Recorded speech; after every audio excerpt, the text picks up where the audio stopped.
आज का हमारा टॉपिक है एग्जैक्ट डिफरेंशियल इक्वेशन, जिसमें हम रूल्स फॉर इंटीग्रेटिंग फैक्टर्स के जानेंगे। लेकिन इससे पहले मैं आपको बताना चाहूँगा कि जो लास्ट वीडियो थी, जब मैं आपको एग्जैक्ट डिफरेंशियल इक्वेशन का कंप्लीट सॉल्यूशन बताया था,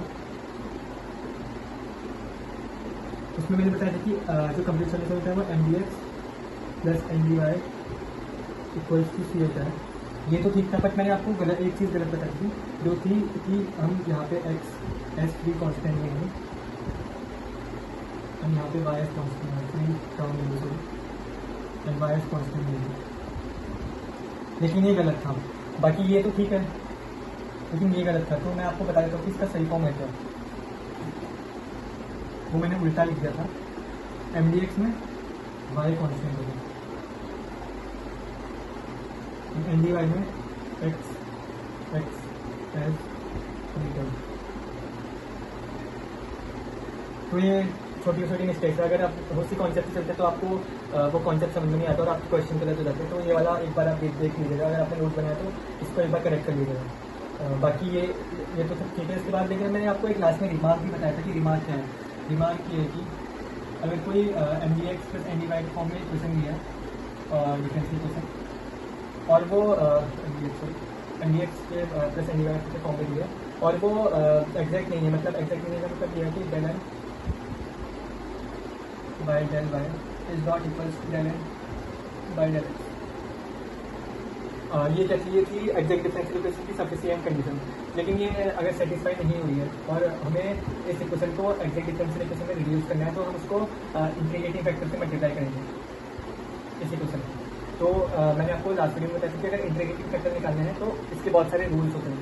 तो इंटीग्रेटिंग हम जानेंगे कि रूल्स क्या है इंटीग्रेटिंग फैक्टर्स के, ताकि आपको पता चल जाए कि इंटीग्रेटिंग फैक्टर निकालना कैसे है और उसके बाद हम इसका कंप्लीट सॉल्यूशन कैसे निकालेंगे।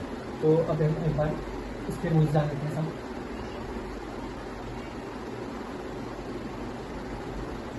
तो सबसे पहले हम देखते हैं रूल नंबर 1 क्या है। H D Y plus Y D X equals to 0।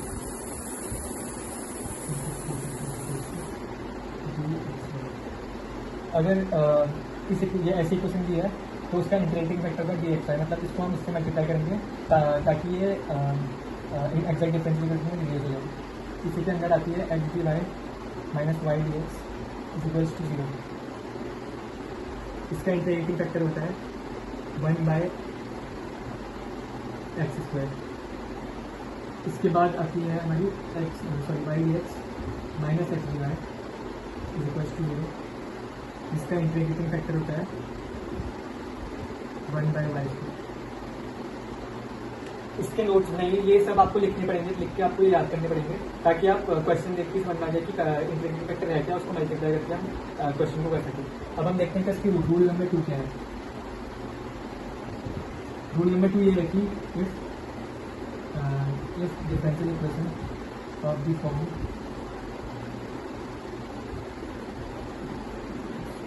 mdy equal to 0 in which mx plus my is not equals to 0, where m and n are both homogeneous। तो इस अगर हमें कोई डिफरेंशियल इक्वेशन दी है जो इस फॉर्म की है जिसमें mx plus my is not equal to 0, तो और m and n are both homogeneous. अब होमोजीनियस मतलब होता है कि अगर हम m को ले यहाँ पे x cube by square and n को by two the power 4 X by two the power 4, तो यहाँ पे mdx प्लस mdy अगर हम करें, यह आएगा X cube by square D X plus X by 4 X by 4 0। And here हम देख सकते हैं कि जो इसका डिग्री है वो है 5 और यहाँ पे भी डिग्री 5 है। अगर m एंड n की डिग्री सेम हो तो मतलब वो होमोजीनियस है। इससे हम पहचान सकते हैं कि होमोजीनियस है या नहीं, और हमें इससे क्वेश्चन करना आसानी होगी। तो हम जानते हैं कि इसका इंटीग्रेटिंग फैक्टर है क्या। मेन प्रॉब्लम वही है इसकी, अगर ऐसा कुछ हो, ऐसी कंडीशन हो, तो इसका इंटीग्रेटिंग फैक्टर होता है 1/mx plus my।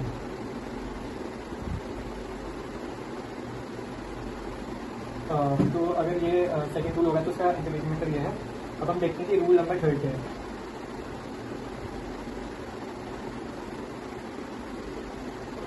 if the differential equation mdx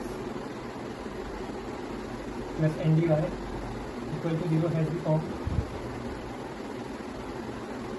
form की अगर कोई equation M D X plus N D Y है वो है इस फॉर्म में F one X Y Y D X plus F two X Y X D X equal to zero.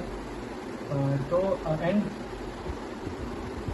M X minus N Y is not equal to zero, तो इसका integrating फैक्टर होगा 1/mx minus N Y. तो अगर कोई हमें equation इस form में दी है, इस फॉर्म की इक्वेशन इस फॉर्म में दी है और M X minus N Y is not equal to zero है, तो उसका इंटीग्रेटिंग फैक्टर होगा 1/mx माइनस एन वाई। तो ये 3 रूल हो गए हमारे। अब 2 रूल और बचे हैं, ये आपको याद करने पड़ेंगे रूल, ताकि आप ये क्वेश्चन देख के पहचान सकें कि करना कैसा। ये मेन इंटीग्रेटिंग फैक्टर ये है।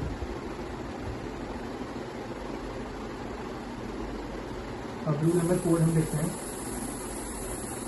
रूल नंबर 4 ये है कि differential equation has the form 1/, differential equation है इस फॉर्म में, हैज द फॉर्म। अगर किसी कोई इस टाइप की इक्वेशन है वो है इस फॉर्म में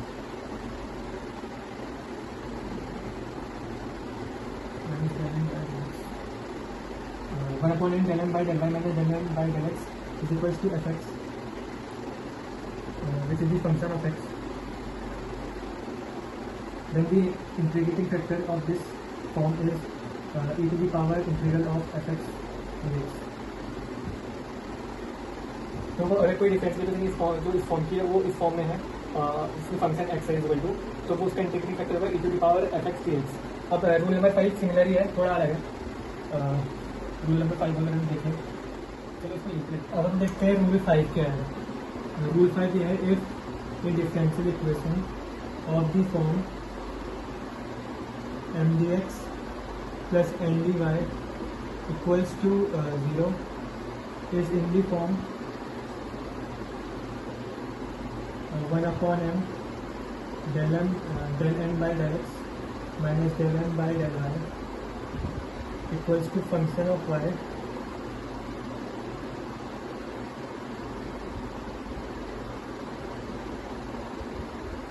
then the integrating factor of this equation will be e to the power function of y होगा। तो ये जो ये वाला इंटीग्रेटिंग फैक्टर है ये सिमिलर है फोर्थ इक्वेशन की तरह, बस यहाँ पे हमने इंटीग्रेट कर लिया एन की जगह एन एक्स की जगह वाई। तो अगर हमें कोई डिफरेंशियल इक्वेशन इस फॉर्म में दी है, जो इस फॉर्म में क्वेश्चन में रखी है, तो उसका इंटीग्रेटिंग फैक्टर ये होगा। तो अब हम जानते हैं कि अब लास्ट में ये देखते हैं कि हम क्वेश्चन को सॉल्व कैसे करेंगे, क्योंकि इस अगली वीडियो में हम क्वेश्चन सॉल्व करने वाले हैं। तो एक बार मैं आपको वर्किंग रूल पूरा अच्छे से बता देता हूँ एग्जैक्ट डिफरेंशियल इक्वेशन का।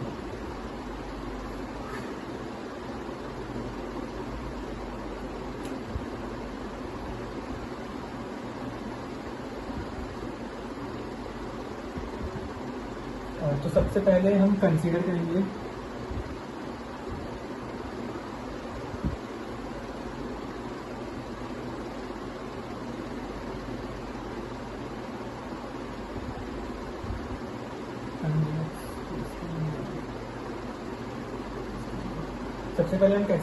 डिफरेंशियल इक्वेशन की जो इस फॉर्म में होगी। फिर हम देखेंगे कि del m by del y is equals to del m by del x है या नहीं है। अगर ये है तो this is an exact differential equation है।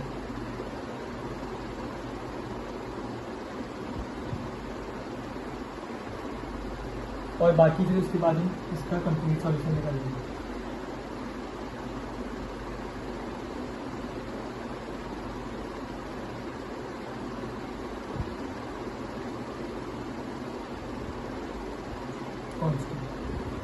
जहाँ पे m में जो है y कांस्टेंट एक्ट करेगा और m में x है फ्री टर्म, ठीक है। तो ये तो केस नंबर 1 है। अगर ऐसा हो तो केस नंबर 2 क्या है? अगर ऐसी यही है केस नंबर 2 का पहली लाइन तो यही है कि consider the differential equation of the form M D X plus N D Y is equals to 0 if del n by del y is not equals to del n by del x. Then what we will do, we will multiply the integrating factor of this equation in this. So अगर हम integrating factor निकालें तो वो कुछ आएगा. हम integrating factor ही लेते हैं. अभी मैं आपको वर्किंग रूल बता रहा हूँ. तो integrating factor को हम इस इक्वेशन से मल्टीप्लाई करेंगे.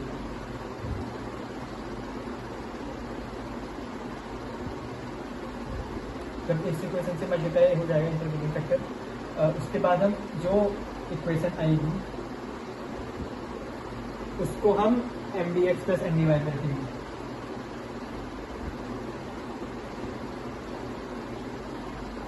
मतलब ये इक्वेशन नहीं आएगी, जो इक्वेशन इंटीग्रेटिंग फैक्टर को मल्टीप्लाई करने के बाद आई है वो आएगी यहाँ. तो अगर हम तो यही है बस. इसमें दो केसेस हैं. बाकी ये वाले क्वेश्चन तो बहुत इजी हैं क्योंकि इसमें हमें इंटीग्रेटिंग फैक्टर निकालने नहीं है. ये वाले क्वेश्चंस में हमें जो इंटीग्रेटिंग फैक्टर निकालना है उसमें वो थोड़ा टफ पड़ता है, लेकिन अगर हम क्वेश्चन अगर हम कर लेंगे तो ये बहुत इजी टॉपिक है. अब हम अगले क्वेश्चन पर इसके एग्जाम्पल्स करेंगे कुछ क्वेश्चन के लिए. Thank you.